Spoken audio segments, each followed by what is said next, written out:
All right, we're recording. Hey everyone, welcome back. I'm here with a very special guest. I'm super excited.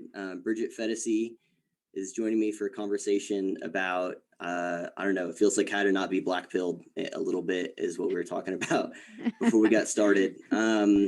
So anyway, yeah, Bridget, thank you for being here. Can you tell a little bit about yourself to people who might not know you if I don't know why they wouldn't, but. Don't know why they would. Oh, I am a writer and a comedian, and I guess an accidental pundit in some respects. And I would like to be more like my dog right there. Look at how peaceful she looks, yep. just sleeping like a little baby, just So, oblivious to the state of the world. right. What's her name? Hope That's what I thought. So appropriately. this is one of the reasons why it's so funny, why I'm so thankful that you're here is I don't know if you remember this, but the very first interaction that we had was I was not very familiar with you, but you posted on Dave Rubin's Locals a picture of Hope looking out the window, Mm-hmm. and it was like something like "Welcome to Fantasy Land" or something like that, and she had this sad, forlorn look on her face. And so I replied, "This is the worst advertisement I have ever seen, ever." And I was joking, I was being sarcastic, and you blocked me. You blocked me on Dave's Locals, and so then he had you on for for like one of the presidential debates or something like that, or the Democrat debates, and we could submit questions. And my question, I said, "This isn't a question. Please tell Bridget I was just kidding about the advertisement thing and to unblock me." And and you could tell Dave was confused when he was reading it. He's like, "I don't really know." And you were like, "That was someone in your community, man."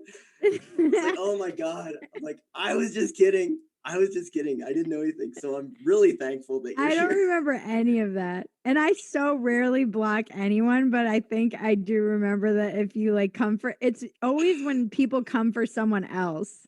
It's like if you come for me, I don't care. But if you come for my dog, I think I took it like personally on behalf of my dog. I was like, if you're gonna make fun of my fucking dog, I'm gonna block you.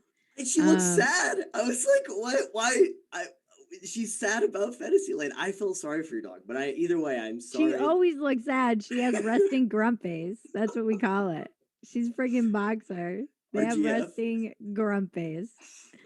That's really funny. I'm impressed too because I very rarely block anyone. Like I really put up with a lot of shit, and it must have been somebody. I was like, "You're gonna talk shit about my dog in my house?"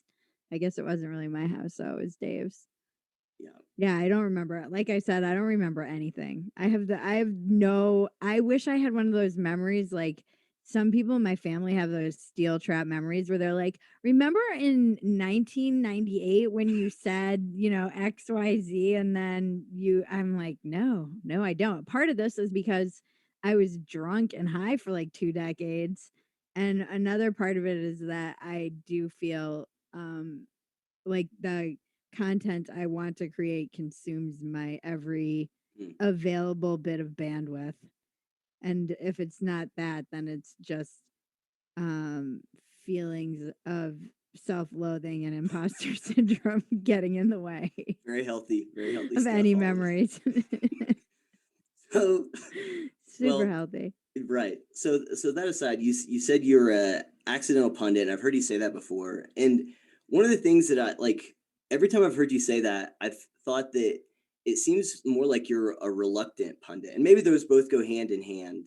But that you have this, this humility that where you're constantly like, I don't know shit about any of this. I mean, even just like at the beginning where you're like, I don't know why people would, know my name. Your mug says verified nobody. And so it's like it's accidental, but also available on the Fantasy merch or at the merch store, right? Um, Yes. Good. Thank you. That's a good advertisement. there you go. That's a Something good I should learn advertisement. from you. That's right. That's right. Come be my marketing person. Shit. Anyway, but I what? just kicked my other microphone. Oh no, Oops. you're fine. Um, can you still hear me? Are you good? I'm fine. I Okay. just All right. kicked a bunch of stuff. This Oh is a no, really classy operation we have. dude. Whenever I did election live streams, I would do it on Facebook and also on my computer, and I would take like a potato chip bag clip and like clip my phone to the up here, and so I'd have Facebook going and here, and then I'd have another window with chat. And anyway, it's super jank. But anyway, but it feels like there's a reluctance to basically embrace like the accidental nature of kind of your role in all of this. Yeah, So I like don't want any of it. why do it? I mean, what makes you like want to That's a do it? good question. My gut reaction is that it's like be careful what you wish for. I was just thinking about this today. It's a good place to start, which is where we are right now. When I've been at this for so long, this being blogging, writing, trying to monetize being a writer and a creator. It's ridiculous. Like I started my website in 2005 and I used to be excited when 20 people would read it. And then I went bankrupt, and I've also had many rock bottoms and given up on myself many times, but I had like Kanye levels of confidence when I first started out. You know, it was like I'm a genius. Like how can nobody see all of the word I made up? Like I had this ongoing joke that I was going to end up homeless in LA with like a boa and a broken high heel. And I'd be like, I made up a word once, you know, just drunkenly yelling at people running by. That's still not off the table, by the way. Still not out of the woods. And even now that there's a little bit more success, stability, financial stability, which still never feels like enough because I rode the freaking rails of poverty for so long. And no, maybe notoriety or infamy. I definitely don't think I'm famous, but there are probably certain circles in which I'm infamous. And and Hope's like, I'm out of here. Peace out, dog. Grump face. And I just kept on going, and then I was writing. I had my dream job. Like my dream job when I was 20 years old, I wrote a proposal for Maxim. And I was like, I need to be a columnist, and I have so much experience with men, and I have a really keen insight into the male psyche, which I still think I do, and I did. My mom used to joke that I was born, which now I would be like trans, but she joked that I was born with a male brain and I just got female parts. She's like, I never liked any of the girl stuff growing up. I hated even how I was reluctant to even put on makeup because it's the patriarchy and we're on video. I hated makeup. I hated dressing up. My little sisters would have to do my makeup for the prom. They'd be like, you're just embarrassing. I hate anything clothes related. Hate it. Shoes. I used to cry when we would go buy shoes when I was a little kid, when we were school shopping. Yeah. And I would just run away and go like hide in a bookstore or the music store. I had wanted nothing to do with any of it. And so I felt like when I always ended up hanging out with dudes, and because I moved a lot, they were nicer to me. And I always had access to things that only guys got to do. Like they'd invite me to their poker night that was like boys only. I got to go to bachelor parties that were just all men. I don't know why I had access to just these all men spaces.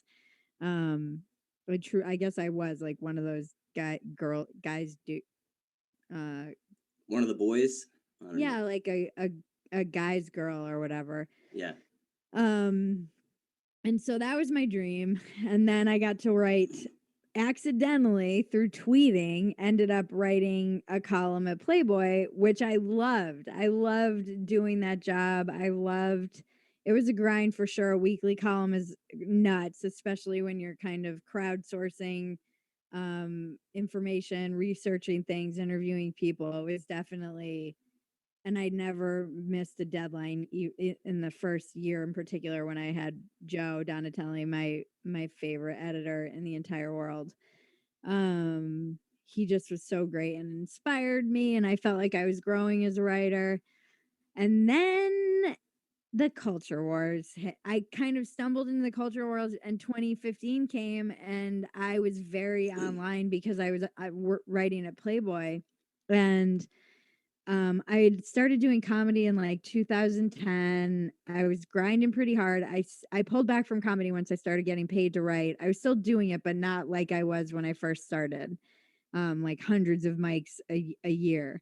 And I pulled back and I was writing, and then like Trump broke everyone's brains. And in 2015, I used to see all my comedian friends joking, right? Late night writers, they're all in the scene. And they were like, haha. I'm like, you guys are going to fucking joke him into the White House. You think this is funny, and you're going to joke about it so much that you're just giving him all this free press. And I remember, and I've said this before on podcasts, I remember one day I went to CNN and I scrolled down their Twitter feed, and it was every 10 pictures one of Hillary, but all of it was Trump, Trump, Trump. I'm like, this guy's gonna freaking win. Just from the ratio of press that he was getting to even Hillary was, it's like we live in such a, mediated country. Yep. And so then I had started seeing things on the left at Playboy because I was saying things that apparently you couldn't say, and I saw things that were like, God, I was getting stuff internally, like the stuff you're seeing with Barry Weiss at the New York Times and all. I went through a version of this at Playboy. It just was never public.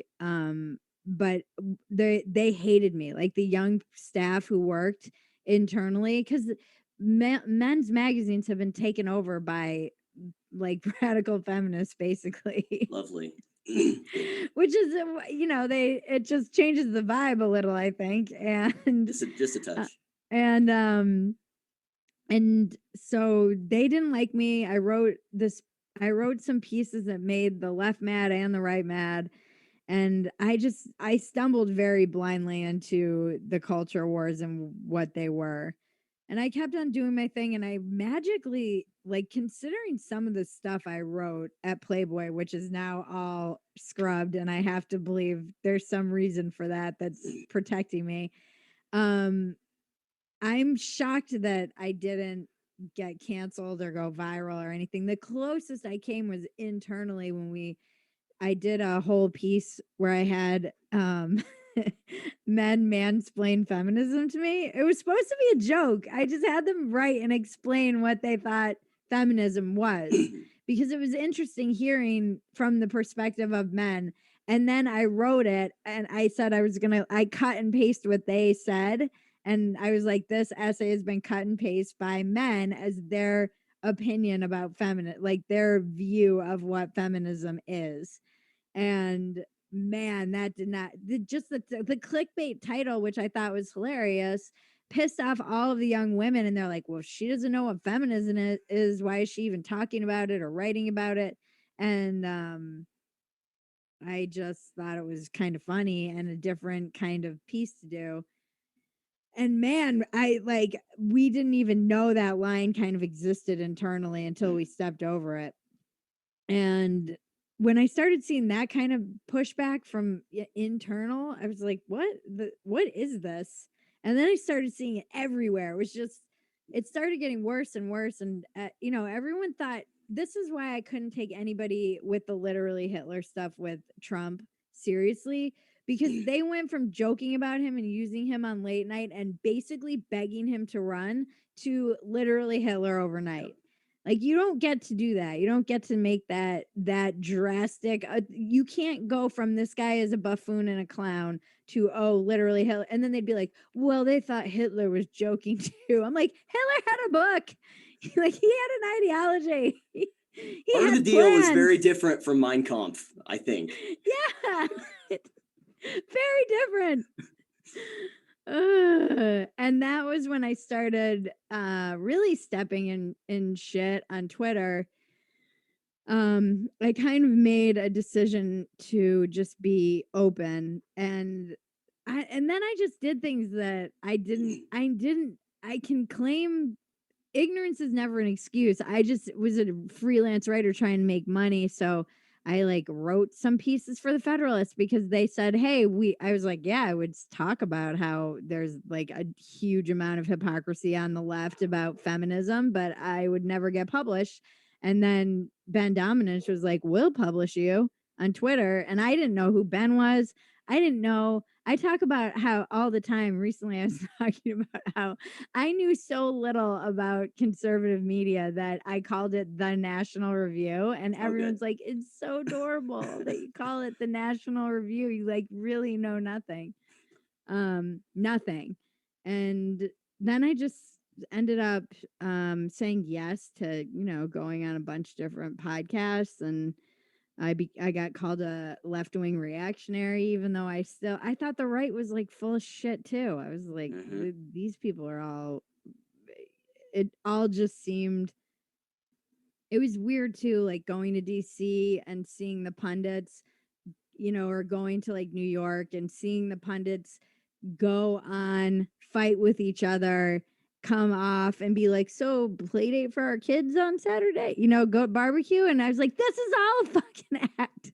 Like they don't give a shit about the fact that they're dividing America. Yep. They don't care at all. They're just up there. Their kids all go to the same schools. They all have fucking same play dates. They all go to the same therapist, gym. Like they're all, it felt like I felt like, um it felt like a charade or a play. That's just how it feels to me now.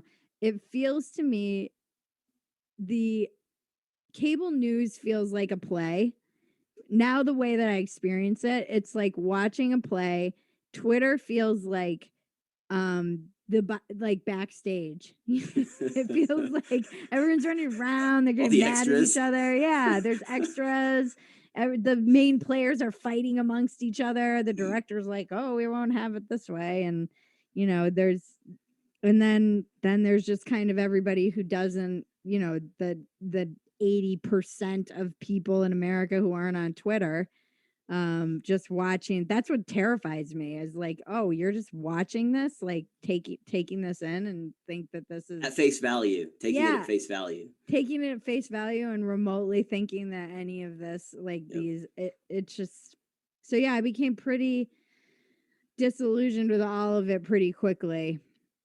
And um and then the election came, and oh god, all of it. I'm still shocked that Trump didn't win, although not that surprised, just because I think he just wore people down. I think I underestimated the tolerance, or overestimated the tolerance for dysfunction that people have, or just wanting to like get back to normal, quote unquote, Right. whatever that looks like. You've brought that up in one of the Zoom things at your community, and my general thought is, because people, like, I've heard what you said there before. People say he just wore people down, or people are just exhausted. And my thought is maybe, but I genuinely don't know how much of it was Trump and how much of it was the media. Like you said, they joked him into office. And, right after the election, I was like, okay, so they realized that they did this. I think they take responsibility. I think Facebook and Twitter were all the same way. They Mm-hmm. took some responsibility. And I think that they, kind of mentally coalesced in a way that, obviously, I don't think they have these clandestine meetings, but where they're like, they all individually like, okay, we got to undo what we did here, and just bombarded us with nothing, just nothing controversies. Like, think about the Russia stuff, like all of these things where it's like, I don't know how much of it was Trump, because we have the same, we could look at it and say with Biden, where it's like, okay, what are they choosing to cover and choosing not to Yeah. cover? And with Trump, it felt like you gave the example of, at least in that Zoom, if I recall, was about having like dysfunctional family members, and whenever you don't talk to them or you're not around them, how much more relieved like you are. And my point was, sure, you might move, but imagine if every single day people were texting you or calling you, do you know what so and so did? Do you know what so, like, can you believe this? Like, or showing up your house and just bombarding you with it. And it's like, okay, how much of it is actually what that person did, and how much of it is that I'm just having it shoved down my throat and mainlined into me everywhere I go? Yeah, but he is him. Like Totally.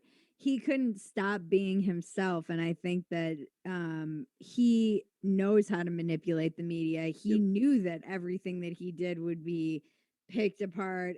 You know, he just the problem with someone with, I think, clearly probably a personality disorder is that there's no rhyme or reason to what they're doing. They're only doing it to make it all about them all the time. It doesn't matter. They're like a child who wants attention, whether that's negative or positive. It just does not matter.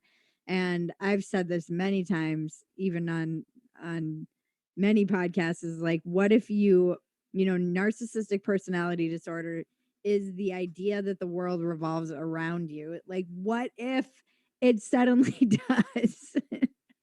You weren't wrong, Yeah. like your whole disorder is proven correct. Yep. And So you're gonna crank it up I to think, 11. yeah, exactly. Yeah. So there's like there's so many things at play, and I don't know that it did feel like people were just kind of worn down by that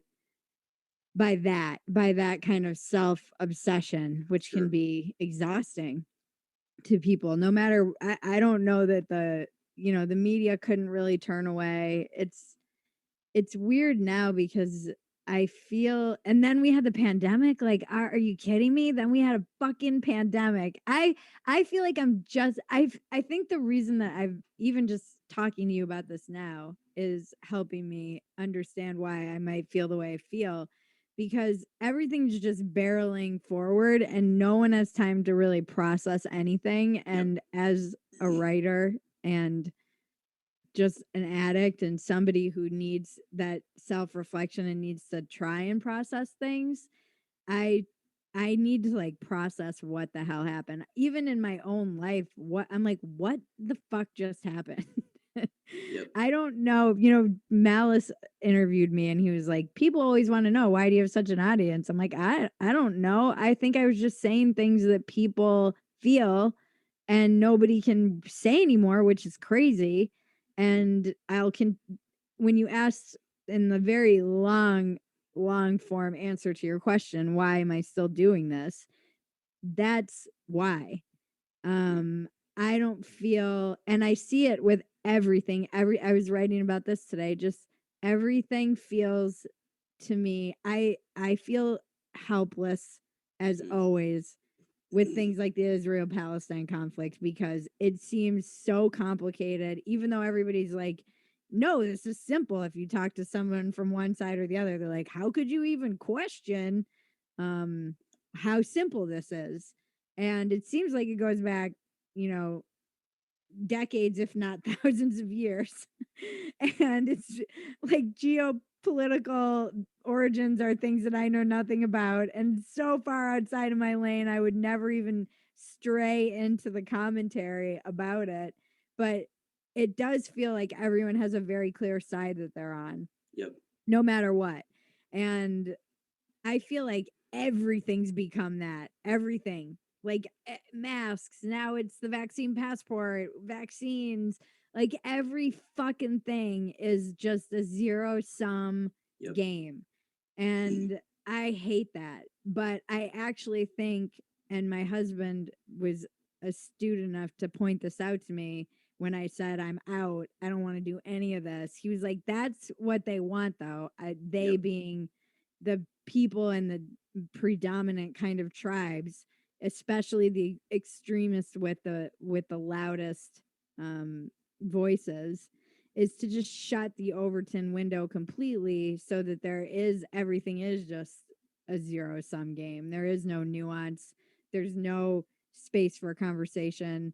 I'm grateful to be able to have these conversations with people, and I don't know that they do any good or make things worse, but I will definitely, like with fire, just being able to kind of uncensored make fun of things. I will Yep. definitely do that as long as I can, because I I don't I don't want to abandon the center. Yep. I think there are people who are in the center, they're doing their best to hold it, but I don't know. I'm not optimistic that it seems like it's everything's getting worse. You know, Right. I feel like everything's getting more tribal and more, and I get so dismayed by, again, just because of when we're talking, the thing everyone's talking about is is what's going on in Israel and Palestine. And I feel like I watched 4 years of the left cheering for death and destruction because they wanted to be right, essentially, Mm, and saying, "Ha, see how many people are dying?" Like there was always this kind of glee. And I see the same thing now on the right. Like as things, they're like gas shortages and, oh, I guess this is what you wanted, liberals. Like yep. this is the world. I'm like, can we all stop fucking cheering for destruction so that Misery. you can be right? Yep. Yeah. Just so a bunch of fucking pundits can be right and be like, I told you so. I told you not to. I told you like Trump was the only way to go. It's like, no, that was an impossible situation that we were in. Yep. And this only proves it, actually. Totally. The way that things are unraveling only proves my point that, like, either one of these choices and we're fucked. Yeah, they're not good. There's a lot there. But I made a video, or I made two videos, maybe about a year and a half ago, just under 2 years ago, and one of them was why I'm not a Democrat, and then the other one was why I'm not a Republican. Actually, Mm. what's funny is I quoted your article that you wrote about the bar, the bar that you used to go to, and then Oh, it yeah, got taken yeah. over.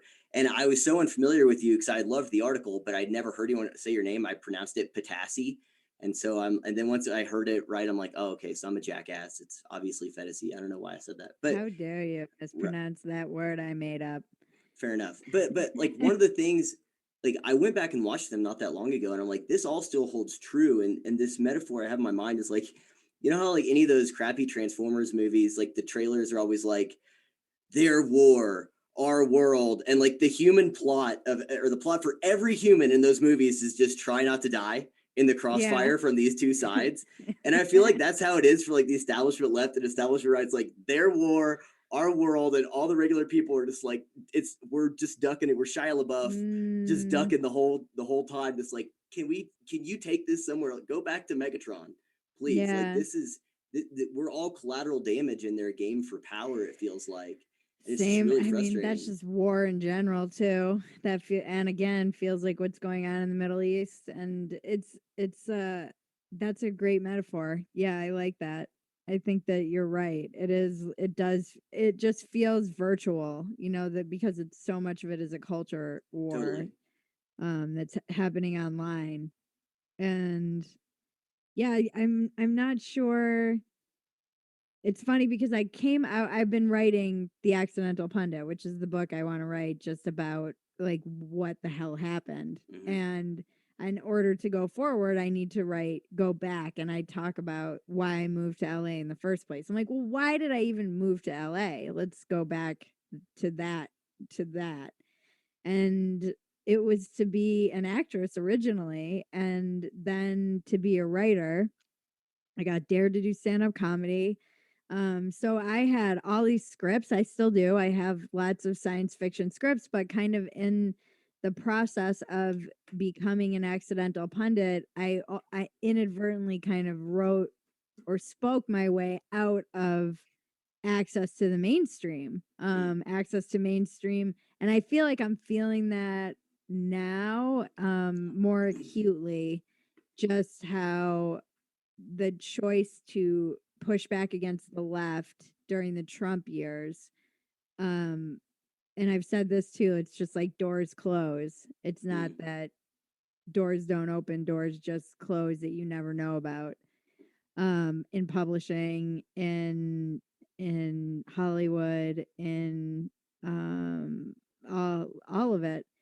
And I see people who are smarter than me because they are pundits and people like writers and thinkers who were smart enough to stay with their establishment positions during the Trump years and then like perfectly pivoted out into Substack and all these places, and now are just raking in the cash in this space that many of us have been in for a while, except there's no, like, they lost nothing. They didn't have to risk Yep. anything. Yep. Now it's okay to push back against the left because the left is in power again. Hmm. Um so I think that I just find that to be a good sign that there's people who are pivoting out and they can push back. We need these journalists to be pushing back against all this nonsense. I do think it's all hands on deck, but they still have access to the mainstream in ways that people who push back, like myself, will never have Yep. during those years.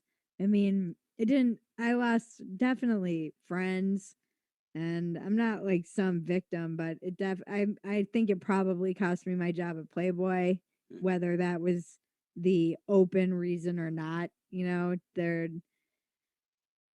me just being kind of honest, and I know that that was a conscious decision that I made, and I don't regret it at all, because you learn a lot being attacked by who you thought was your tribe. Totally. Yep. I've had, so in the last year, like, despite all the crazy stuff that happened in 2020, the things that stuck out to me most were this, like, the social, like, dissolving and tension of, like, with relationships I'd had forever. Even like Mhm. recently, like, I think this was maybe like a month and a half ago. No, it's a little longer than that. It's 2 months ago. Like, my oldest friend in the world blocked me, Oh because I thought no. that BLM being nominated for Nobel Peace Prize was maybe a little bit silly. And, like, that's 3 decades, down the drain. I have friends that I've known for, about as long, 1 to 2 decades, same kind of thing. And it does take a toll on you, but it also, I feel like, refines you a little bit, where it's like, to what you're saying about the people who stuck with the establishment viewpoints. Taibbi writes about that in that Hate Incorporated. I don't know if you've read that book, but it is, No. holy balls, dude, you got to read it. It is Yeah, I've been so meaning to read good. it. And one of the things he writes about is people who make entire careers out of being wrong, and how you can Mm, be wrong as a career, get 6 figures yeah. being wrong, as long as you're wrong in the approved ways. Yeah. And so, like, there's something that I don't understand, how those people, like, yeah, they make a lot of money and that's fine, whatever. That's the market. But there's something that is, like you mentioned in the post you made today, like how you said, I don't know if I would like overconfident Bridget. And I think that there's a part of it where whenever I see some of those people who I can just tell they don't believe what they're saying, and they're Mm, lying to themselves, and they're gonna go and stay in one of their, 2, 3, 4 homes or whatever, and do all these things. It's like, that's great, but I don't know if that's like a good, like, payment for your humanity. There's this verse in Matthew, I think it is, where Jesus says, what good is it for a man to gain the whole world but forfeit his soul?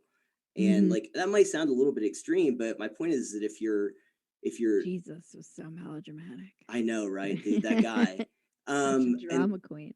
oh my gosh. But the point is that I'm not sure that that's something aspirational, and it sucks that our society rewards that. Yeah, And that's just the thing. But it also seems like, in some way, I mean, it is rewarding what you do, right? Like, it you get is. to do what you do, and it sucks you're not at the same as some of those other people you talk about, but it feels like it's probably what you're doing is more genuine. Like, the people you're talking about, I don't know who the hell they are.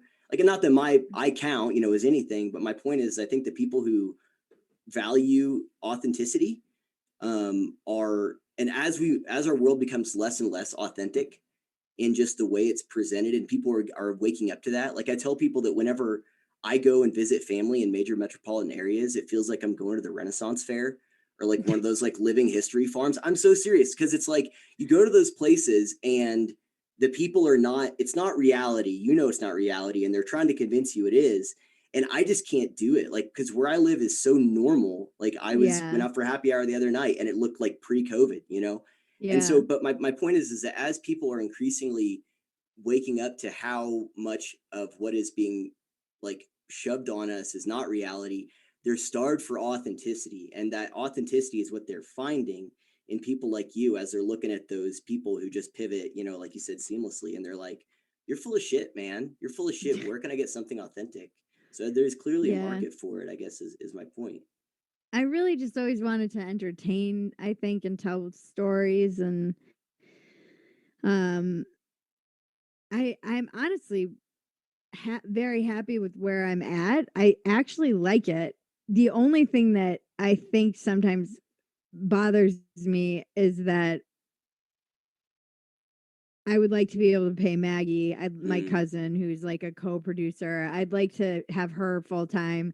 I'd be able to create even the thing that keeps me up is like the content in my brain that I just want to see out in the world. And I'm limited by time and resources, and also like my co-producer Maggie's time, because she has to work a 9 to 5. So honestly, if it was just me, I'd be like, I'm good right where I am. I sure. actually like flying under the radar. I don't necessarily ever want to see my name trending on Twitter for any reason other than that I'm dead, you know? Oh God.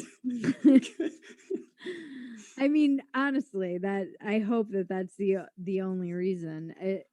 It just seems horrible. You know, you bring out um and I think that kind of flying under the radar allows me to build a coalition of people who are real and not like fair weather. Yep. It's like I was a Patriots fan when they fucking sucked. And my fans right now are like old school Patriot fans. They're going to be like, I was a friend of hers when she sucked. Um and for years I just loved them because my grandpa did and we had no choice. It was Fair that enough. or get disowned. And then they started being great. And then they were a dynasty. And everyone would be like, oh, you're a Patriots fan? That's real original. I'm like, fuck you, mother. Like, I've been a Patriots fan when they were horrible. I suffered a decade, 20 years of them sucking consistently. Yep. I have earned this. And As a um lifelong Chiefs fan, I can relate to that in recent exactly. years. So you know how it is when suddenly everyone's like, "Oh, that's convenient," after you've suffered for 20 years with Yeah. being a loser. Yep. Um that's kind of that's I feel like that is it creates people who are more loyal to your, Yep. and they're used to your ups and downs and love you anyway. You know, Yep. it's like you don't want someone who just saw one video and was like, I love that girl. And then Yep. 2 days later, they're like, fuck her. I Um, I was at a concert. God, this would have been like maybe 2007, 2008, and I only knew one song by this band. And after they played their set, I asked them if I could buy them a drink, and so I did. And I was telling them how much I love that song, and they said, we really appreciate that, but we're trying to make an album here. We have all these other things. We're not just this one song. And I was like, fair enough. I need to listen to the whole album. And like, I don't know why that always stuck with me, as like people are multidimensional. They don't, yeah. they want people that appreciate, because what they're thinking and what they're projecting out there in their creative process and in their thoughts and just in their I guess, unique identity as a person, they see all of it. And whenever like people only gravitate to the one thing, it's like, okay, but I'm more than just that one thing. That goes a little bit to, honestly, this is a weird transition, but what comes to my mind is like the gender stuff and sexuality stuff, especially like with the, how there's, you see how people want to reduce identity down to like the one thing. You're a black person, or you're a white Yeah. person, or you're gay, or you're cis, or whatever it is. And it's like, I just don't know how healthy or sustainable or fulfilling it could be to reduce yourself down to like what your skin tone is, or who you're attracted to. It's like people are so much more than that, and it really Yeah. breaks my heart to see like that kind of one-dimensional analysis of humans being like the norm of how. And maybe it's because of the information overload you talked about, like we have to take shortcuts, and so that's one of the other things that's driving the lack of authenticity. I don't know, Yeah. but it's really really sad, because people are more than just the one thing, and they want other, and they want other people to see that. They want other people to go, no, I recognize you as this and this and this and this and this, as like a holistic, view of them as a person. And I think some people lean into, to bring it back to what we were talking about with the authenticity and the people who just do the one thing, or someone like you who's like, I'm going to be myself. There are people who will lean into that one dimensional view of themselves because it's profitable. And then there's other people who's like, no, screw that. I'm all of these things. I'm okay, with, you don't like me for this, but you like me for this. It's fine. Kind of like we were talking about on Twitter, how if you say something, the right lights, it's like, okay, I got to say something that's going to piss them off immediately, because I don't want to have the people that are just like me for this one view or one video or one opinion. Yeah. You know what I mean? I, yeah, I think it's hard because even with my audience as resilient as they are, like I think you kind of make your audience resilient if you're a person who is kind of all over the place and authentic and willing to be curious. Yep. And even that, like my little writing prompt that I posted, just expressing how I wanted to understand more about that, not taking like a side. I don't know if these two things are connected at all, but I was like, I'm scared to even put out there that I just want more information on this. I might have an opinion about it. It's not an opinion I would ever put out publicly because I don't know enough about it to defend it. Sure. I just have like an emotional opinion about this. Now, I didn't go into all of that, but I put that piece up and I was like, I'm scared to even just not take a side on this and say I want more information because I know that there are probably people in my audience who are like, fuck you. I can't believe you would even like try and both sides this or question this or whatever, even though that is like unfortunately the way my brain works perpetually. And I did notice that I lost 2 subscribers, and it could be completely unrelated, completely, but my guess is that it's probably not. It is, and that's the weird thing about the subscriber model and the model that everybody's living under now, that all of us kind of content creators, you are which is why I think for any content creators, when I advise my friends, I'm like, diversify, diversify, diversify. You want advertisers as much as you want subscribers. I think it's important to have both, in the event that unless you're too big to fail like Rogan, you are always going to be victim of losing advertisers for something you said, and your subscribers will keep you alive, but you're also going to be you don't also want to be slave to your audience either, because you'll lose subscribers for things you say too. So like living in that space, you have to just make sure that you are diversified as much as you possibly can be. Also, I think on different different mediums, so that I can take that hit of like people being mad that I even express something like that, and it's okay. But it also does, I think, because as somebody who is making content that people are paying for, I've seen people around me, the algorithm trains you to, what's getting rewarded. What takes are getting rewarded,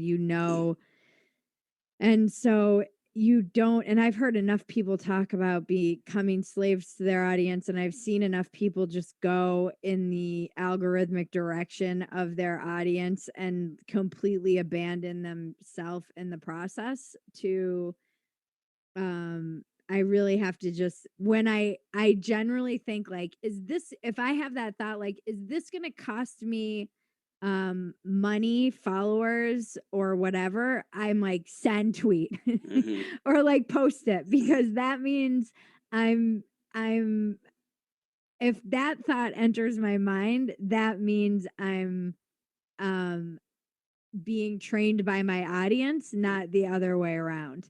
So even if it's scary, I have to still like go with it. And I do tell people, notice, somebody said to me really early, I'm like, why does everyone think I'm on the right? And my friend, this was in like 2017, he said, it's not about what you're saying, it's about what you're not saying. And I started paying attention to what I wasn't saying again, and it was just a different version. And so that's when I was like, oh, for every I you it's I have to be aware of this. I'm Yep. being trained by my audience, by algorithms, by forces that are wanting approval, you know, thousands of years of evolution and algorithms combining. I mean, again, I feel like that little human in your metaphor where it's like, just try not to fucking die or lose Yep. yourself completely in this battle between forces of just normal being human and algorithms manipulating that, and now also monetizing that. So in many ways, like it's never been a better time to be a creator. But I've had creators on who are so desperate, like they'll talk to me, comedians, people who are trapped by their own content creation, YouTube stars. Like Mm. I had a makeup tutorial woman on and she was like, I'd love to branch out, I'm so bored talking about makeup, but she literally can't, or Yep. she'll lose all of her advertisers and her audience. Yep. And it's like, that is a dangerous trap that you can just blindly walk into. Yep. I I had, obviously I've never experienced anything on like the scale of what you're talking about, but somehow very early on, whenever I started like being active with content on Twitter, I had, I think at this point maybe 70 something followers, and which I still don't have very many, but uh I one of the main editors for USA Today followed me, and I like was like, and I went and looked, and the guy did not follow very many people. It was like a couple hundred, and he had 30,000, 40,000, whatever it was, followers, and I was like, what the hell did I say to get this guy's attention? Are you serious? And I was like filtering it through my mind every time I would say something of whether or not this guy would pick up on it and maybe Mm, like it or like something that I wrote or something like that. And the thing is that I'm weird as shit on Twitter. Like I don't know if like people like Ken M or Ted Travelstead on Twitter. They're just like kooky dudes. And so I'll tweet like back at those guys who are like zany comedians, just bizarre shit because it's funny. And so it's like there's no way if I'm tweeting something that makes sense in response to Ken M or Ted Travelstead that the USA Today guy is going to like it. But I can't, I also want to I guess be a part of that because it's fun. It's what I like. And after about a day of just sitting there going and censoring myself from like maybe sending 4 or 5 tweets, I'm like, okay, can I say fuck in this tweet? You know what I mean? And stuff like that. yeah. I was like, you know what, screw it, I don't care. And so I stopped looking, and then I finally, it was like maybe 6 months later, I looked and the guy wasn't following me anymore. But I was like, that's fine. I'm okay with that because it's like you have to cultivate that thing of I'm gonna be honest about who, like, not just what I say. Like I think you do always have to be honest about what you say, but who you are, and that includes how you say the thing that you say, like whether or not you're saying it snarky or somber or just making a joke about all of it, or if you're using a gif of Michael Scott, of which there are a million and they're all great. But like I think all of that is something that is so important to cultivate. Otherwise, people do end up in that trap of where they're, and that to me is just another form of the same thing we talked about earlier of the mainstream, the people who are doing the same thing and they pivot and they have their shtick, I guess maybe is the best way to put it. And that's got to be a prison in and of itself, whether you're the makeup gal, who obviously that's a different kind of thing than being some dishonest vampire on CNN. But Yeah. it's got to be the same kind of prison of like, I don't get to be my full self, and not, I think that's why a lot of those people start separate YouTube channels or start separate Instagrams or start separate Twitters and I stuff. mean, I can't tell you how many workout chicks I've seen have mental breakdowns on their channels. Like Jeez.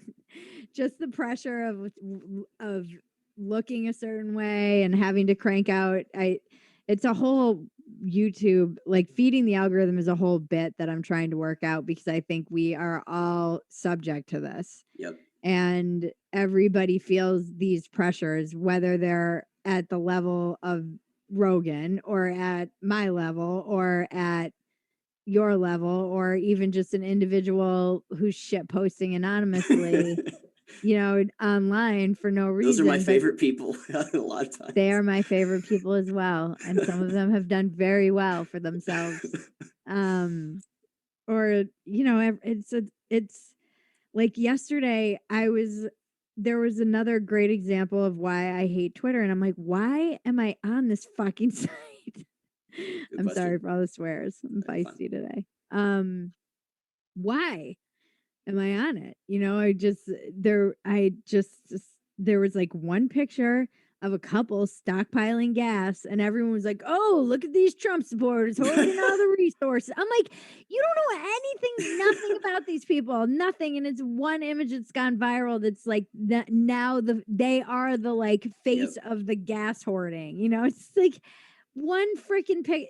That's what's so crazy. And then and I don't mind when like civvies or whatever you want to call us like are posting that and sharing that and commenting on it. But then I see like the Daily Beast and actual journalists sharing this, or some Yep. independent journalists, and they're like, "Oh, this is the face of what will be." I'm like, "You're a journalist. Your job Supposedly. is not to look at something like one image and make up every single thing that like you're not a creative writer. This is a creative writing exercise. You just Yep. made up a whole story about these people and you know nothing about them. Did you interview them? Do you know it like makes me want to go crazy, Yep. especially when it comes from journalists and quotations. Like this is the kind of exercise they have you do in creative writing where they say, "Here's a picture, make up a story." And they're like, "Look at these two Trump supporters stockpiling their gas. This Yep. is exactly the face of what resource hoarding is going to look like when the middle class." I'm like, "You know, like, You have you no know idea. nothing about them. Nothing. Maybe that's true. Okay, maybe. Maybe all of the judgments you just passed are true. You are a journalist. You are supposed to be doing the opposite of that. You're supposed to be training everyone around you to be doing the opposite of that, especially in this media industry where everyone just jumps to conclusions. And we've learned how many freaking times that the video is never the video. Yep. Like, you're gonna find out that they're stockpiling gas for an old person's home that's on a Yep. generator. Like, Well, and it won't matter. That's the thing that I think is really interesting right now is that so there's that saying reality bats last, right? And mhm, the idea is that you can eventually the truth is going to have its day kind of thing. And what is really astounding to me about that is I don't see something is broken to where reality and truth are disincentivized, and right, they actually having those batshit takes on things and having the again back to Taibbi having like the wrong opinion about stuff and just churning crap out there is incentivized. And someone whether it's like you at Playboy or Barry at the New York Times or anyone else, if you start to say things that are true, like not just like opinions but like objectively true, like look at someone like Deborah So, like if you're just saying things that are true, you get shit on. And you're talking about the algorithm and the incentives and disincentives and like all of this that's ingrained in us, whether it's our biology or the tech stuff. We are incentivized to engage in delusion. We are incentivized to propagate abject bullshit and just put it out there because at the end of the day, as of at least right now, there are no consequences otherwise, right? Like right, there are no consequences for engaging in a complete bullshit. Like someone said the other day, like Andrew Cuomo got away with all of it. And it's like yeah, that's totally true. That's totally true. If we were living in a time when reality mattered, Andrew Cuomo would be facing consequences. Ted Wheeler wouldn't be reelected, the mayor of Portland, all this other stuff. So there is a disconnect. And I don't know if it's these things, or what it is, but our ability to actually engage with reality and respond to reality is so broken because maybe it's the filters or I don't know what it is, but you know what I I mean? think Like the it's just incentives are the backwards. churn. I really think it's the churn. The news cycle just so There's fast. no time. Like I said, what I want more than anything is time to process what the hell happened. Unless you take a sabbatical from it, there is no time. You can churn out bullshit and it won't matter because no one's going to call you on it or even have time to. There's just a never ending barrage of noise and Yep. nonsense. And it is like, I think a lot of people have written about the knowledge versus wisdom and how we are just bombarded with information and somehow we're just getting dumber and Yep. dumber and dumber. And I was saying this today, every topic that I feel is important that I would engage on is is or would like to learn more about, it requires like going back to school, or it's like immigration, or the infrastructure problem Economics. in our country, or inflation, any of it, that what's going on in the real estate bubble. All of these things are huge, massive, complicated, complex topics. And anyone's supposed to just be able to like rattle off about anything. I've said no to a lot of punditry opportunities in the and on bigger shows coming up, because I'm like, why do you want to talk to me?